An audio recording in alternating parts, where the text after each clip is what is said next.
നമസ്കാരം. കഴിഞ്ഞ ദിവസം കേരളം കണികണ്ടുണർന്നത് 2 വയസ്സുകാരിയായ ദേവേന്ദുവിന്റെ മരണവാർത്ത അറിഞ്ഞാണ്.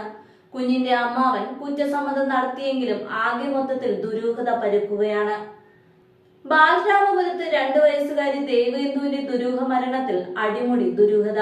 കുട്ടിയുടെ മാതാപിതാക്കളുടെയും ബന്ധുക്കളുടെയും മൊഴികളിൽ വൈരുദ്ധ്യമുണ്ടെന്നാണ് പോലീസ് നൽകുന്ന വിവരം. കുടുംബത്തിന് വലിയ സാമ്പത്തിക ബാധ്യതകൾ ഉണ്ടായിരുന്നുവെന്നും എന്നാൽ ഇക്കാര്യം കുട്ടിയുടെ അച്ഛന് അറിയില്ലായിരുന്നു എന്നും സൂചനയുണ്ട്. കുഞ്ഞിന്റെ അമ്മയെ പോലീസ് വിശദമായി ചോദ്യം ചെയ്യുമെന്നും റിപ്പോർട്ടുണ്ട്.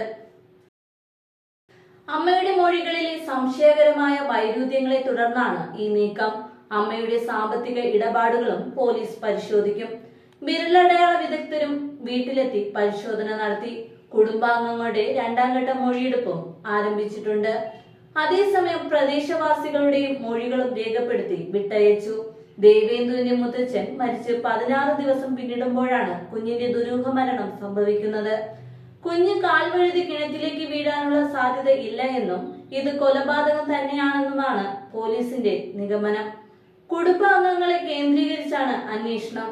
അച്ഛൻ ശ്രീജിത്ത്, അമ്മ, മുത്തശ്ശി, അമ്മാവൻ, ഹരികുമാർ എന്നിവരെ പോലീസ് വിശദമായി ചോദ്യം ചെയ്യുകയാണ്.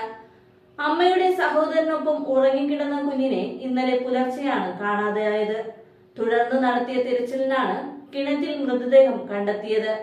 മൃതദേഹം ഇൻക്വസ്റ്റ് നടപടികൾക്ക് ശേഷം പോസ്റ്റ്മോർട്ടത്തിനായി ആശുപത്രിയിലേക്ക് മാറ്റി.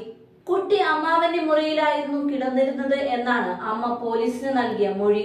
പുലർച്ചെ കുട്ടിയുടെ കരച്ചിൽ കേട്ടിരുന്നതായും അമ്മയുടെ മൊഴിയിലുണ്ട്. കുട്ടിയെ കാണാതാകുന്നതിന് മുമ്പ് ഇന്നലെ ഈ വീട്ടിൽ തീപിടുത്തം ഉണ്ടായെന്നും മൊഴിയുണ്ട്.